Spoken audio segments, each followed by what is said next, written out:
आज के लेक्चर में हम लोग क्या देखने वाले हैं, वर्ल्ड मैप देखने वाले हैं, राइट। सो वर्ल्ड मैप में सबसे पहले हम लोग लेंगे नॉर्थ अमेरिका।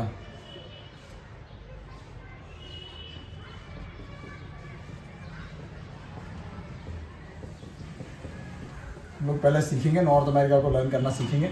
नॉर्थ अमेरिका के पूरे कंट्रीज को हम लोग लर्न करेंगे। टोटल 10 कंट्रीज है, 10 कंट्रीज आपके उंगलियों पे होनी चाहिए, ठीक है। ऑनलाइन वाले भी तुम लोग भी सुन लो, ऑफलाइन तुम लोग भी सुन लो। 10 की 10 हमारे को लर्न चाहिए, ठीक है। अगर हम लोग नॉर्थ अमेरिका की बात करें तो नॉर्थ अमेरिका को रफली ड्रॉ कर लो।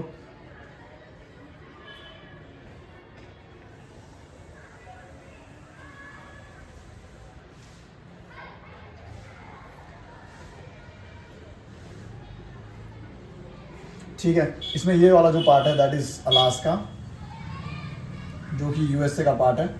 फिर हम लोग कनाडा के बारे में बात करेंगे। फिर कनाडा के नीचे जो है यूएसए है वापस, ठीक है। जहाँ दिख रहा है वैसा आया नहीं, बड़ा है वो, ठीक है। उसके बाद फिर बात करेंगे मैक्सिको की। मैक्सिको के बाद 2 कंट्री है, उसके बाद 2 कंट्री है, उसके बाद सिंगल 3 कंट्रीज है, ठीक है। तो पहली वाली कंट्री कौन है यहाँ पे, ग्वाटेमाला। यहाँ पे बेलीज़। फिर यहाँ पर 2 कंट्रीज है, ठीक है। यहाँ पे है होंडुरास, ठीक है। यहाँ वाली कंट्री आप बताएंगे। यहाँ पर है निकारागुआ, यहाँ पे है कोस्टा रिका, और यहाँ पर है पनामा।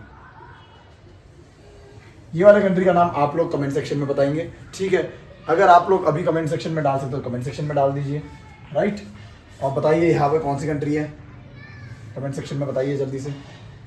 बाकी ऑफलाइन वाले अपना ये कंप्लीट कीजिए, कौन सी कंट्री है यहाँ पर।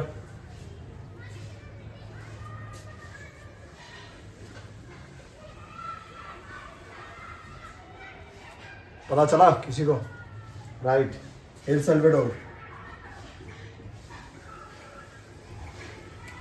ठीक है। तो बेसिकली हमारे पास कितनी कंट्री होगी, यूएसए, कनाडा है 2, मैक्सिको 3, ग्वाटेमाला बेल्जियम 5, उसके बाद एल साल्वाडोर और होंडुरास जो है 6 7, फिर Nicaragua that is 8, Costa Rica 9 and Panama 10, ठीक है। टोटल हमारे पास कितने हैं, 10 कंट्रीज हैं नॉर्थ अमेरिका में, सॉरी, ठीक है। तो नॉर्थ अमेरिका में कौन कौन से, यूएसए, कनाडा, यूएसए, मैक्सिको के नीचे 2 कंट्री है दैट इज ग्वाटेमाला, बेलीज़, उसके बाद फिर एल साल्वाडोर, फिर होंडुरास, निकारागुआ, कोस्टा रिका और फिर है पनामा। सीक्वेंस से लर्न कर लीजिए, लर्न हो जाएगी, ठीक है। फिर बात करेंगे हम लोग साउथ अमेरिका की।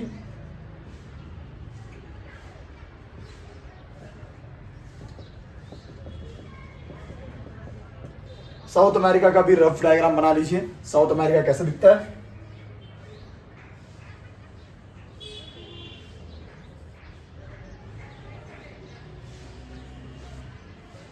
ठीक है, रफ बनाना है एकदम। सबसे बड़ी कंट्री जो है दैट इज ब्राजील, तो ब्राजील लिख लीजिए। ब्राजील के ऊपर राइट कॉर्नर में हमारे पास है फ्रेंच गुयाना, उसके बाद है सूरीनेम, सूरीनेम के बाद है हमारे पास गुयाना,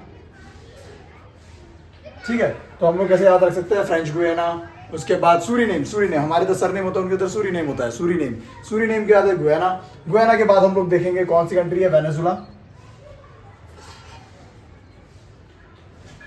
जो कंट्री है ना वो रिच इन रिसोर्सेज है, ठीक है, भरपूर रिसोर्सेज है, लेकिन बेचारी पैसों में बहुत कंगाल है, ठीक है। तो बेचारी गरीब कंट्री है, ठीक है, वेनेजुला।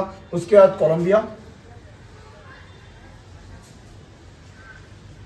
कोलंबिया जो है वो पनामा से कनेक्ट करती है, और पनामा फिर नॉर्थ अमेरिका से। तो साउथ अमेरिका को और नॉर्थ अमेरिका को कनेक्ट करने वाला जो कंट्री है दैट इज कोलंबिया, ठीक है। कोलंबिया के नीचे आता है फिर इक्वेडोर, ठीक है। इक्वेडोर के साथ है पेरू के नीचे 2 और कंट्री है, one is Bolivia and other one is Chile. तो चिली की तरह दिखने वाली दैट इज चिली। आप लोगों को ध्यान देने वाली बात यह है कि इक्वेडोर और चिली ये 2 कंट्रीज है जो कि ब्राजील से कनेक्ट नहीं होती, अदरवाइज सारी कंट्री ब्राजील से कनेक्ट होती है, ठीक है। बोलीविया के नीचे हमारे पास है पैरागुआ, पैरागुआ के नीचे है अर्जेंटीना, और अर्जेंटीना के ही साइड में है उरुग्वे। ठीक है, तो बेसिकली हमारे पास नॉर्थ अमेरिका में टोटल कंट्रीज है 10, साउथ अमेरिका में हमारे पास टोटल कंट्रीज है 13, जिसमें से 2 कंट्री ब्राजील के साथ कनेक्ट नहीं होती है और बाकी 11 कंट्रीज ब्राजील के साथ कनेक्ट होती है। ठीक है, ध्यान देने वाली बात यह है कि इक्वेटर से पास होने वाली, इक्वेटर से पास होने वाली साउथ अमेरिका में 3 कंट्री है, that is Ecuador, second one is Colombia, and last but not the least जो सबसे बड़ी कंट्री है दैट इज ब्राजील। तो ये 3 कंट्री है साउथ अमेरिका में जो कि इक्वेटर से, बेसिकली इक्वेटर इनसे पास होता है, इन तीनों कंट्री से इक्वेटर पास होता है। ठीक है, तो टोटल अगर हम लोग देखें वर्ल्ड में नीचे की तरफ हमारे पास 12 कंट्रीज है जिसके थ्रू इक्वेटर पास हो रहा है। इसमें से 3 जो है, ठीक है, 3 कंट्रीज वो है साउथ अमेरिका में। ठीक है, 6 जो है वो है अफ्रीका में,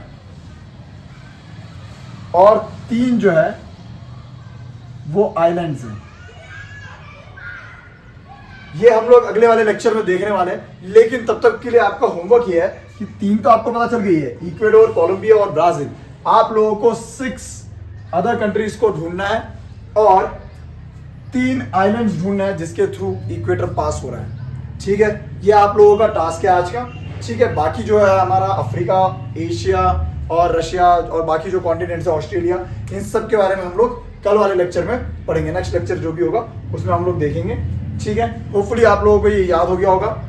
मैं एक बार क्विक रिवीजन करा देता हूँ। ठीक है, हम लोग वर्ल्ड मैप पढ़ रहे थे, वर्ल्ड मैप में हमने नॉर्थ अमेरिका को ओपन किया। नॉर्थ अमेरिका में हमने देखा कि अलास्का है जो यूएसए का पार्ट है, उसके बाद फिर कनाडा आता है, फिर यूएसए आता है, यूएसए के नीचे मैक्सिको आता है, मैक्सिको के नीचे 2 कंट्री है, on the left it is Guatemala, on the right it is Belize. उसके बाद फिर हम लोग नीचे की तरफ आते हैं और 2 कंट्री है, on the left El Salvador और on the right that is Honduras. फिर होंडुरास और एल सेल्वाडोर के नीचे हम लोग आते हैं तो नकारागुआ नीचे की तरफ नकारागुआ। उसके बाद कोस्टारिका के नीचे पनामा, सबकी माँ इज पनामा, राइट, सबकी माँ इज पनामा। ठीक है, पनामा जो है वो कनेक्ट करता है किसको, साउथ अमेरिका और नॉर्थ अमेरिका को विथ कोलंबिया। ठीक है, ये याद रखना है। साउथ अमेरिका में आता है सबसे बड़ी कंट्री जो है दैट इज ब्राजील। ब्राजील जो है, ब्राजील के ऊपर अगर हम लोग राइट कॉर्नर में जाएंगे तो वहां पर क्या है, फ्रेंच गुयाना, फ्रेंच गुयाना के बाद सुरीनेम, सुरीनेम के बाद गुयाना, गुयाना के बाद वेनेजुला, वेनेजुला के बाद है कोलंबिया। और मैंने जैसे कि बताया कि नॉर्थ अमेरिका और साउथ अमेरिका को कनेक्ट करने के लिए कौन सा है, कोलंबिया और पनामा। ठीक है, फिर कोलंबिया के नीचे आता है तो इक्वेडोर, इक्वेडोर जो है उस ब्राजील से कनेक्ट नहीं होता है। इक्वेडोर के साइड में पेरू है, पेरू के नीचे हम लोग आते हैं तो बोलीविया और चिली है, जो चिली है वो चिली जैसी दिखती है लेकिन ब्राजील से कनेक्ट नहीं होती है। फिर बोलीविया के बाद आता है पैरागुआ, पैरागुआ के नीचे आता है अर्जेंटीना, अर्जेंटीना के इधर पे ऊपर की तरफ ओरुगुआ। ठीक है, ये मुझे लगता है कि नॉर्थ अमेरिका और साउथ अमेरिका आपको कल लर्न हो जाना चाहिए। ठीक है, आगे वाले लेक्चर में हम लोग अफ्रीका का लर्न कराएंगे। ठीक है, उसके बाद फिर बाकी जो एशियन कंट्रीज है, रशियन कंट्रीज है, यूरोपियन कंट्रीज है, वो सब के बारे में हम लोग लर्न कर लेंगे। और जो बाकी ऑस्ट्रेलिया बचा है और बाकी जो कॉन्टिनेंट्स है वो सब के बारे में हम लोग नेक्स्ट वाले लेक्चर्स में देख लेंगे। हम लोग इंडियन रिवर्स जो भी है ड्रेनेज सिस्टम वो भी हम लोग को लर्न करना है। तो नेक्स्ट लेक्चर में हम लोग कल या परसों के लेक्चर में हम लोग ड्रेनेज सिस्टम को भी लर्न कर लेंगे। उसके बाद फिर हमारे को रामसर साइट्स भी लर्न करनी है, रामसर साइट्स भी हम लोग लर्न कर लेंगे। और आपका जो होमवर्क है वो मेरे को कल चाहिए। होमवर्क क्या है, हमारे को इक्वेटर कंट्री में से 3 इक्वेटर कंट्री पता चल गई है, इक्वेडोर, कोलंबिया और ब्राजील। इसमें से 6 जो है वो अफ्रीका में है, वो आप लोगों को फाइंड आउट करनी है। वैसे नेक्स्ट लेक्चर में हो ही जाएगा, बट स्टिल आप लोग भी अगर करोगे, एक्साइटमेंट दिखाओगे तो फिर मैं और भी अच्छे से पढ़ा पाऊंगा। तो वो 6 जो है वो कमेंट सेक्शन में जरूर डालिए, अफ्रीका की कौन सी 6 कंट्रीज है जो जिसके थ्रू इक्वेटर पास होता है, और 3 आइलैंड्स जो है वो कौन से है जिसके थ्रू इक्वेटर पास होता है। ठीक है, आज के लिए यही पे रुकता है। आप लोग पढ़ते रहिए। ठीक है, आपको साइंस वाला मैंने होमवर्क दिया हुआ है, साइंस का होमवर्क दे रखा है। क्या करना है, 18 एलिमेंट्स लर्न करना है। तो साइंस का होमवर्क भी करते रहिए, 18 एलिमेंट्स को लर्न कीजिए। Hydrogen, helium, lithium, beryllium, boron, carbon, nitrogen, oxygen, fluorine, neon, sodium, magnesium, aluminium, silicon, phosphorus, sulphur, chlorine, argon तक मुझे ये लर्न चाहिए। ठीक है, आगे वाले जो भी लेक्चर्स होंगे वो आपको वीडियोस मिलते रहेंगे, आप लोग ऑफलाइन बने रहिए, प्लस अपना होमवर्क करिए, ठीक है। चलो आज के लिए रुकते हैं, जो भी डाउट्स है वो क्लास के बाद पूछ सकते हो आप लोग, ठीक है। साइंस में कोई डाउट है जो हमने पिछले लेक्चर्स में पढ़ा है, प्लस आप लोगों ने ये जो भी अभी मैप पढ़ा है, मैप में भी कोई डाउट है? वैसे मैप में क्या डाउट है, मैप में लर्न करना है, ठीक है। अभी तो बचा हुआ है मैप, आगे बहुत एक्सप्लोर करने वाला है, डोंट वरी। हम लोग ड्रेनेज सिस्टम और क्लाइमेट जो है वो बहुत इंटरेस्टिंग वे में पढ़ेंगे, बाकी साइंस का भी इंटरेस्टिंग वे में चल ही रहा है, एलिमेंट्स लर्न करना है, राइट, वो कर लेना, ठीक है। चलो आज के रुकते हैं, थैंक यू, बाय।